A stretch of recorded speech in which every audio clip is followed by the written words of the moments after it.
স্রষ্টার সেরা সৃষ্টি তুমি উম্মতেরি কান্ডারে দরুদ ও সালাম তোমারি শানে দরুদ ও সালাম তোমারি শানে তুমি সাফায়াতের ভান্ডারে স্রষ্টার সেরা সৃষ্টি তুমি উম্মতেরি কান্ডারে তুমি খোদার ভালোবাসা তাই তোমার নাম আরশে লেখা খোদার ওই নামের পাশে লেখা মুহাম্মাদুর রাসূলুল্লাহ তোমার নামের ওসিলায় দোয়া পেয়ে আলো পেল আদম সাফিন স্রষ্টার সেরা সৃষ্টি তুমি উম্মতেরি কান্ডারে দরুদ ও সালাম তোমারি শানে দরুদ ও সালাম তোমারি শানে তুমি সাফায়াতের ভান্ডারে স্রষ্টার সেরা সৃষ্টি তুমি উম্মতেরি কান্ডারে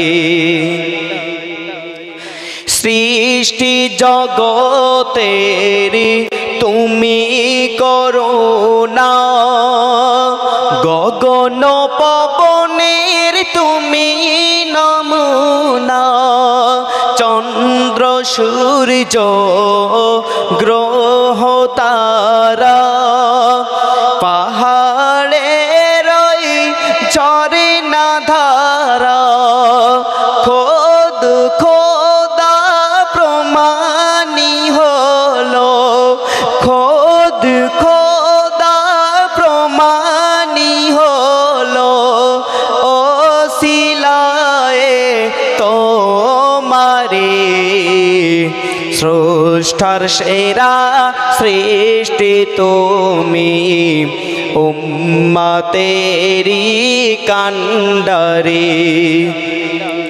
দরুদ ও সালাম তোমারি শানে দরুদ ও সালাম তোমারি শানে তুমি সাফায়াতের ভান্ডারে স্রষ্টার সেরা সৃষ্টি তুমি উম্মতেরি কান্ডারে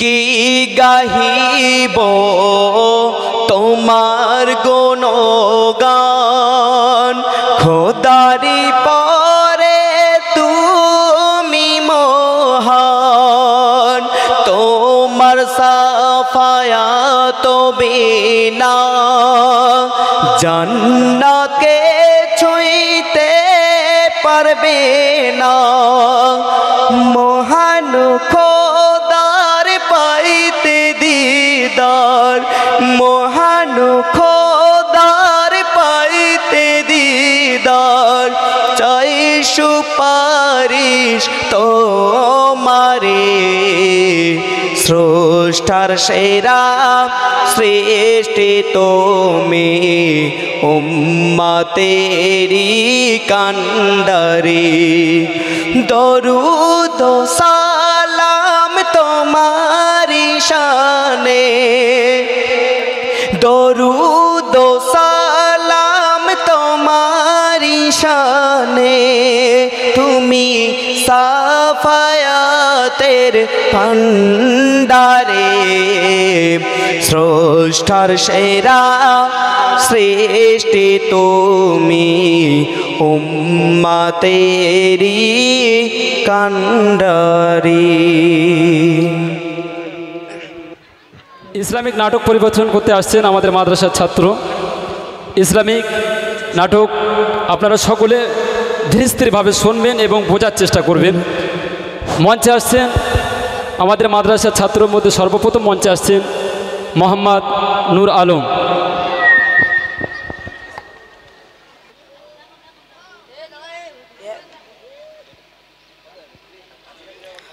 আসসালামু আলাইকুম ওয়া রাহমাতুল্লাহি ওয়া বারাকাতুহু। আপনাদের সামনে আমি একটি ইসলামিক নাটক পরিবেশন করছি। নাটকটির নাম হচ্ছে মডেলিং জামানা ও মডেলিং যুগ। সবাই ধীরে স্থিরভাবে শ্রবণ করবে। বর্তমান জামানা মডেলিং জামানা, মডেলিং যুগ, আধুনিক সময়। কেউ আর পুরাতন যুগে থাকতেই চায় না, আর ইসলামিক রীতিনীতি কেউ মানতেই চায় না। তাই তো সমাজের এই দুর্দশা। কী করে হবে এই সমাজের উন্নতি? বলি ও হুজুর, হুজুর গো, কি হলো গো তোমার? এই সকাল সকাল একা একা কি সব বলছো? না গো ভাই, আমি একা একা ভাবছি আর বলছি যে এই সমাজের কি হবে। কেন, কি আবার হলো গো এই সমাজে? আর বলো না গো, এই বর্তমান সময় সবাই চায় নতুন নতুন কিছু করতে। যার কাছে যত টাকা সে বলে আরও চায়, যার কাছে যত জায়গা জমি সে বলে আরও চায়, আর যার যত রূপ সে বলে আমার আরও রূপ চায়, আর যার যত গাড়ি বাড়ি সে বলে আরও গাড়ি বাড়ি চায়। সব কিছুতে যেন মানুষ পাল্লা পাল্লি দিচ্ছে, কিছুতেই থামছে না। তাই এই নিয়ে আমার যত সব চিন্তার ভাবনা। ও এই ব্যাপার, তাহলে এ তো খুব ভালো। তা তোমার কি হলো? এটা নিয়ে এত জ্বলছে কেন তোমার? না না, আমার জ্বলে না। আমি বলতে চাইছি যে মানুষগুলো আজকাল ইসলামিক রীতিনীতি ছেড়েই দিচ্ছে। তা বলি কি রীতিনীতি ছেড়ে দিচ্ছে, একটু বলো দেখি। কত কথা আরও বলবো, তবে একটুখানি শোনো। মানুষগুলো কিছুতেই আল্লাহকে ভয় পাচ্ছে না। হালাল হারাম দেখে না, জেনা, ব্যভিচারী, চুরি, ডাকাতি, ছিনতাই সব কিছু করেই যাচ্ছে। কিছুতেই যেন আল্লাহকে ভয় পাচ্ছে না। ও এই কথা তাহলে? না গো ভাই, আরও কিছু কথা আছে। তা কি কথা বলো দেখি। যুব সমাজের কথা গো, যুব সমাজের। বলি ও হুজুর, যুব সমাজের কি কথা গো? এই ধরুন, যুবকরা বেপরোয়ার মতন ঘুরে বেড়ায় হই হই করে, বন্ধু বান্ধবের সাথে ইয়ার্কি আড্ডা। আবার কত যুবক মদ গাঁজা খেয়ে পুরো ঘোর হয়ে থাকে। এদের তো কোনো শরিয়াতের জ্ঞানই নাই, নামাজ রোজাও না। যদিও বা নামাজ রোজা পড়ে, সই সুতবে করতেই পারে না। আজকাল এমন একটু হয় গো হুজুর, কারণ মডার্ন জামানা, মডেলিং যুগ। তুমি তো শুধু ছেলেদের দেখছো, মেয়েদেরগুলো দেখোনি তো, তারা কত মডেল হয়ে ঘরে। দেখেছি গো, দেখেছি গো। আজকালকার মেয়েদের কোনো পর্দাই নাই গো। আর এত বাজে বাজে ড্রেস পরে না, কি বলবো। আবার হাতে স্মার্টফোন। এই কারণে তো মেয়েরা প্রেম ভালোবাসা করে পালিয়ে যাচ্ছে গো, বাবা মারও কথা ভুলে। আর কত সংসার নষ্ট হচ্ছে পরকীয়ার ফলে, আবার কত ধর্ষণ হচ্ছে বেপদ্দার ফলে। তা বলি ও হুজুর, কি করবো গো তাহলে? শোনো ভাই, তাহলে ছোট থেকে বাচ্চাদেরকে মাদ্রাসায় দেবে, শরিয়াতের জ্ঞান দেবে, আল্লাহর ভয় দেখাবে, জাহান্নামের ভয় দেখাবে, জান্নাতের আশা দেখাবে। তুমি এসব যদি নাই পারো, তাহলে ছোট থেকে বাচ্চাদেরকে মাদ্রাসায় দেবে। ঠিক আছে, চেষ্টা করবি ইনশাল্লাহ। আসি গো, অনেকটা সময় চলে গেল, পরে কথা হবে। ঠিক আছে, আমি একটু যাই।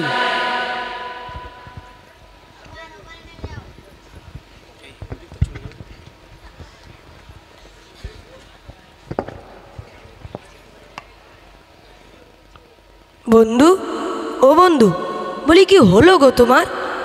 না কিছু না, মনটা একটু খারাপ। কেন, কিসের জন্য মন খারাপ?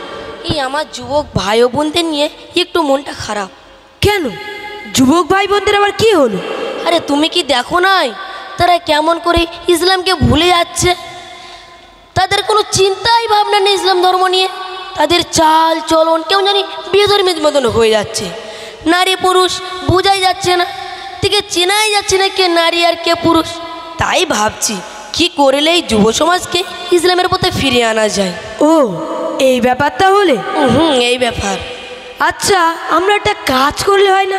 বন্ধু, কি কাজ? আমরা একটা ইসলামিক লেকচার আয়োজন করব, আর সেখানে ইসলামিক স্কলার আনবো, আর তানার কাছে এই যুব সমাজের কথা তুলে ধরবো। তিনি কুরআন ও হাদিস দিয়ে এই যুব সমাজকে ইসলামের পথে ফিরে আসার আহ্বান জানাবে। হ্যাঁ, এটা ভালোই হবে তাহলে। তাহলে চলো মাওলানা দাওয়াত করে আসি। চলো।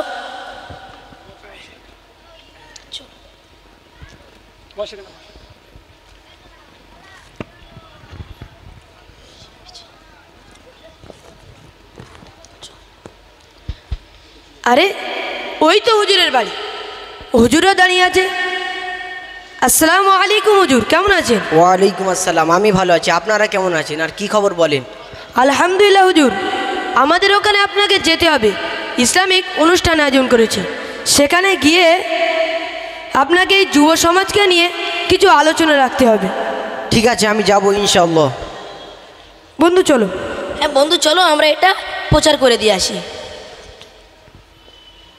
শুনুন শুনুন শুনুন, সবাই শুনুন। আজ আমাদের এই ইসলামিক অনুষ্ঠানে সকলকে আসার জন্য আহ্বান জানাই। সকলেই চলে আসুন, দিন ও দুনিয়ার কথা হবে। যারা এদিকে ওদিকে ঘোরাঘুরি করছেন, রাস্তাঘাটে ঘোরাঘুরি করছেন, সকলকে আসার জন্য আহ্বান জানাই। সকলেই চলে আসুন, সকলকে আসার জন্য আহ্বান জানাই। হ্যাঁ বন্ধু, বন্ধু চলে আসো, হুজুর চলে এসেছে। বন্ধু আসো, চলো হুজুর চলো মঞ্চে চলো, বসুন।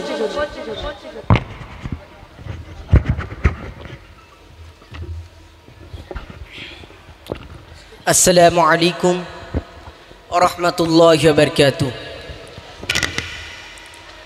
আউযু বিল্লাহি মিনাশ শাইতানির রাজীম। বিসমিল্লাহির রহমানির রহিম। নাহমাদুহু ওয়া নুসাল্লি আলা রাসূলিহিল কারীম। আম্মা বা'দ, ফাকাদ ক্বালা আল্লাহু তাআলা ফি কালামিহিল মাজিদ ওয়া ফিল ফুরকানিহিল হামিদ। সর্বোপরি শুকরিয়া জ্ঞাপন করি সেই মহান রবের প্রতি, সকলে বলি আলহামদুলিল্লাহ। তার সাথে সাথে লক্ষ কোটি দরুদ ও সালাম প্রয়োগ করি সেই মহামানবের প্রতি, যিনি সাইয়্যিদুল আম্বিয়া খাতামুল মুরসালিন। সকলে বলি সাল্লাল্লাহু আলাইহি ওয়াসাল্লাম।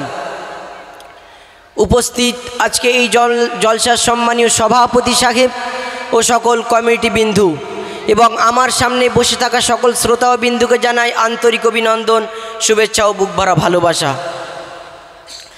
আজকে আমি আপনাদের দৃষ্টি আকর্ষণ করছি, আপনারা সুস্থ সবলভাবে আমার কথাগুলো শুনবেন এবং বোঝার চেষ্টা করবেন। মহান রব্বুল আলামিন আল্লাহ কোরআনের মধ্যে বললেন, ফাযকুরুনি আযকুরুকুম ওয়াশকুরুলি ওয়ালা তাকফুরুন। ফাযকুরুনি, তোমরা আমাকে স্মরণ করো, আযকুরুকুম, আমি আল্লাহ তোমাকে স্মরণ করব, ওয়াশকুরুলি, এবং আমার শুকরিয়া আদায় করো, ওয়ালা তাকফুরুন, নাশুকর করো না। আর আজকাল আমরা এই মডার্ন যুগ, মডার্ন জামানায় কি করছি একবার ভেবে দেখেন। সত্যি বলতে কি, এখন এই মডার্ন যুগ, মডার্ন জামানা নিয়ে আমার খুব ভয় হয়। যেদিকে যাই ফিতনা আর ফিতনা, যেদিকে তাকাই পর্দাহীন নারী আর নারী।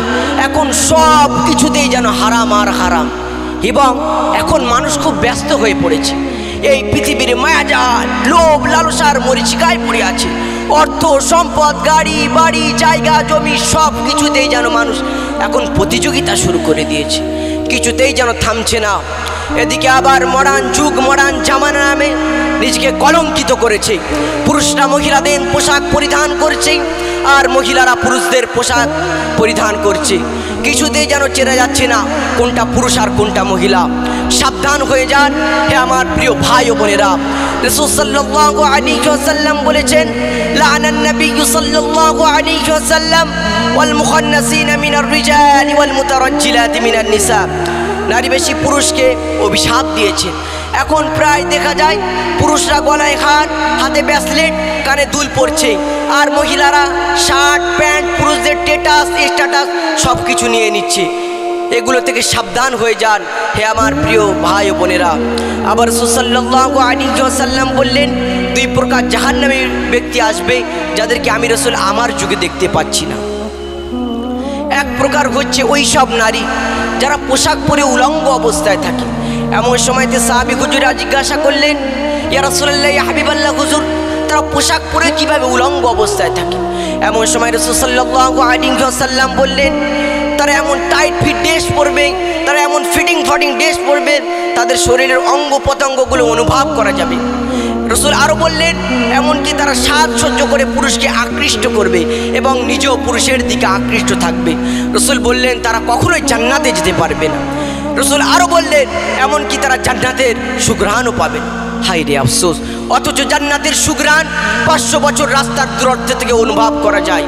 হায় রে মডার্ন যুগ, মডার্ন জামানা নামে মানুষকে কোথায় নিয়ে যাচ্ছে এটা একটু ভেবে দেখুন।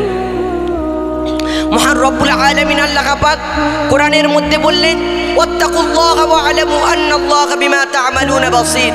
ওয়াত্তাকুল্লাহ, তোমরা আমাকে ভয় করো, ওয়া আলামু, এবং জেনে রাখো, আন্নাল্লাহা, নিশ্চয়, বিমা তা'মালুনা বাসীর, তোমরা যা করো আমি আল্লাহ তা দেখি।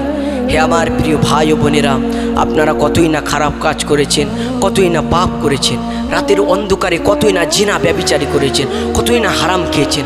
হয়তো এগুলো কেউ দেখেনি বা কেউ জানে না, কিন্তু আমার মহান রব সব কিছু দেখেছে। সেই দিন আপনি কি করবেন? নিজের বয়সটা নিয়ে একটু চিন্তা করুন, একটু ভাবুন। নিজের হায়াতকে মাস, সপ্তাহ বা দিন দিয়ে ভাগ করেন। ধরেন আপনি 60 বছর বাঁচবেন।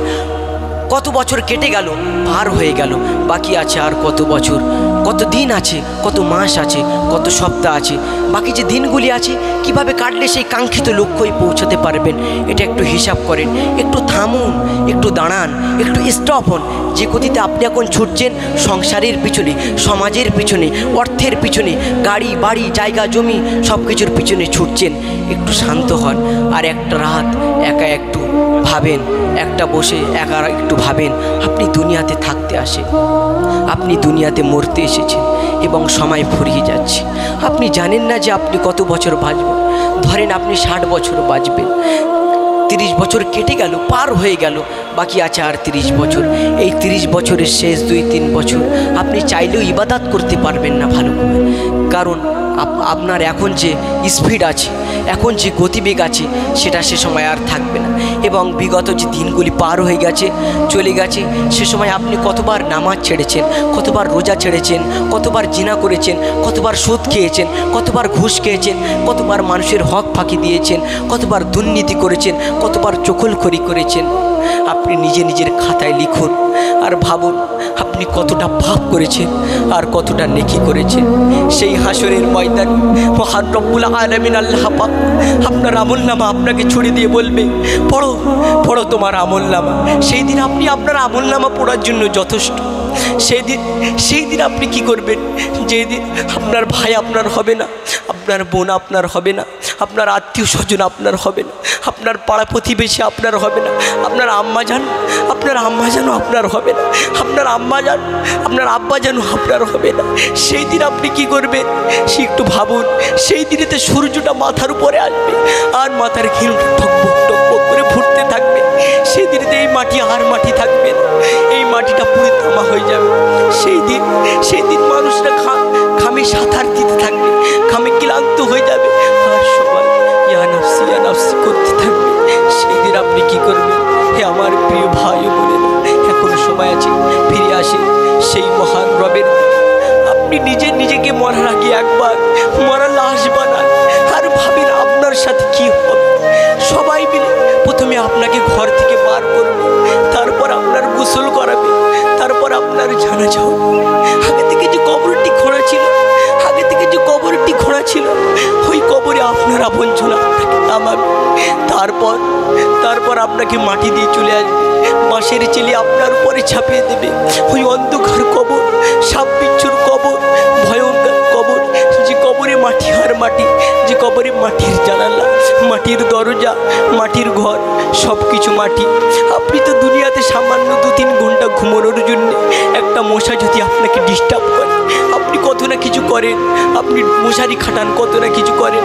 আর আপনি আখিরাতের কথাটা একবার ভাবলেন না, আপনি সেই কবরের কথাটা একবারও ভাবলেন না যে সেই কবরে আপনি কিভাবে থাকতে পারবেন একলা। সেদিন আপনি চিৎকার করে বলতে থাকবেন, হায়রে আমার ছেলে আয়, হায়রে আমার স্ত্রী আয়, হায়রে আমার সন্তান আয়। সেদিনেতে কেউ আসবে না, কেউ আপনার জবাব শুনতে পারবে না। রাসূল সাল্লাল্লাহু আলাইহি ওয়াসাল্লাম বলেছেন, যেই ব্যক্তিরা জাহান্নামী হবে তার কবরে 90টি করে সাপ দেওয়া হবে। একটি সাপের বিষাক্ত এত হবে, সেই সাপ দুটো একটা সেকেন্ডের জন্য যদি নিঃশ্বাস ফেলত, পৃথিবীতে সেখানে আর কোনোদিন সবুজ তরলতা জিনিস ফুটতো না। তাহলে আপনি একবার ভাবেন, সেই সাপ যখন আপনাকে দর্শন করবে, সেই সাপ যখন আপনাকে কামড় দেবে, আপনি কিভাবে সহ্য করতে পারবেন সেই সাপের কামড়, কিভাবে সহ্য করতে পারবেন সেই সাপের আঘাত। হে আমার প্রিয় ভাই ও বোনেরা, এখনো সময় আছে, ফিরে আসেন সেই মহান রবের দিকে। আপনারা আর সংসারের পিছনে ছোটেন না, আর সমাজের পিছনে ছোটেন, আর অর্থের পিছনে ছোটেন না। এই দুনিয়াটা হলো পরীক্ষা দেওয়ার জায়গা। এই দুনিয়াতে মানুষ সবাই পরীক্ষা দিতে এসে, এই দুনিয়াতে আপনি বেশি দিন বাঁচবেন না, আপনি আখিরাতের চিন্তাটা করেন। হে আমার প্রিয় ভাই ও বোনেরা, এখনও সবাই আছে, ফিরে আসেন সেই মহান রবের দিকে। আমার মহান রব হলেন দয়াশীল, আমার মহান রব হলেন ক্ষমাশীল, আমার মহান রব হলেন ইন্নাল্লাহা কানা তাওয়াবার রাহিমা।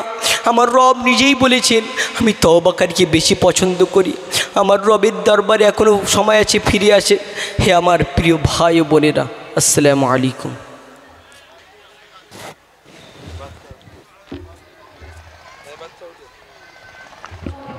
একটি নাত রাসূল পরিবেশন করছি, সকলেই ধীরস্থভাবে শুনতে থাকবেন। এলো আল্লাহর রাসূল, এলো মুক্তিদাতা, জাগার সত্য বাণী আর সত্য কথা। এলো আল্লাহর রাসূল, এলো মুক্তিদাতা, এলো আল্লাহর রাসূল, এলো মুক্তিদাতা, জাগার সত্য বাণী আর সত্য কথা, জাগার সত্য বাণী আর সত্য কথা। জাগার প্রেমে তাজিম সারা পৃথিবীটা, জাগার প্রেমে তাজিম সারা পৃথিবীটা। তোমার আমার সকলের শ্রেষ্ঠ নেতা, তোমার আমার সকলের শ্রেষ্ঠ নেতা। এলো আল্লাহর রাসূল, এলো মুক্তিদাতা, এলো আল্লাহর রাসূল, এলো মুক্তিদাতা, জাগার সত্য বাণী আর সত্য কথা। মা আমিনা পেয়েছে এমন রতন, জাগার দেখার তরে নাচে গগন ভুবন, জাগার দেখার তরে নাচে গগন ভুবন। মা আমিনা পেয়েছে এমন রতন, জাগার দেখার তরে নাচে গগন ভুবন, জাগার দেখার তরে নাচে গগন ভুবন। জাগার সাথে কথা বলে বিকলতা, জাগার সাথে কথা বলে বিকলতা। তোমার আমার সকলের শ্রেষ্ঠ নেতা, তোমার আমার সকলের শ্রেষ্ঠ নেতা। এলো আল্লাহর রাসূল, এলো মুক্তিদাতা, এলো আল্লাহর রাসূল, এলো মুক্তিদাতা, জাগার সত্য বাণী আর সত্য কথা, জাগার সত্য বাণী আর সত্য কথা। আল্লাহ দিয়েছে দুনিয়ায় বহু নবী, নবীর গাতে দিল সাফায়াতের চাবি, নবীর হাতে দিল সাফায়াতের চাবি। আল্লাহ দিয়েছে দুনিয়ায় বহু নবী, নবীর হাতে দিল সাফায়াতের চাবি, নবীর হাতে দিল সাফায়াতের চাবি। জাগার বন্ধু হলো শোনো স্বয়ং খোদা, জাগার বন্ধু হলো শোনো স্বয়ং খোদা। তোমার আমার সকলের শ্রেষ্ঠ নেতা, তোমার আমার সকলের শ্রেষ্ঠ নেতা। এলো আল্লাহর রাসূল, এলো মুক্তিদাতা, এলো আল্লাহর রাসূল, এলো মুক্তিদাতা। জাগা সত্য বাণী আর সত্য কথা, জাগা সত্য বাণী আর সত্য কথা। দয়ার নবীর যারা শোনো ভালোবাসে, আল্লাহ বলে থাকি আমি তাদের পাশে, আল্লাহ বলে থাকি আমি তাদের পাশে। দয়ার নবীর যারা শোনো ভালোবাসে, আল্লাহ বলে থাকি আমি তাদের পাশে, আল্লাহ বলে থাকি আমি তাদের পাশে। কবি শরীফুলের মনে কিসের ব্যথা, কবি শরীফুলের মনে কিসের ব্যথা। তোমার আমার সকলের শ্রেষ্ঠ নেতা, তোমার আমার সকলের শ্রেষ্ঠ নেতা। এলো আল্লাহর রাসূল, এলো মুক্তিদাতা, এলো আল্লাহর রাসূল, এলো মুক্তিদাতা। জাগা সত্য বাণী আর সত্য কথা, জাগা সত্য বাণী আর সত্য কথা। জাগার প্রেমে তাজিম সারা পৃথিবীটা, জাগার প্রেমে তাজিম সারা পৃথিবীটা।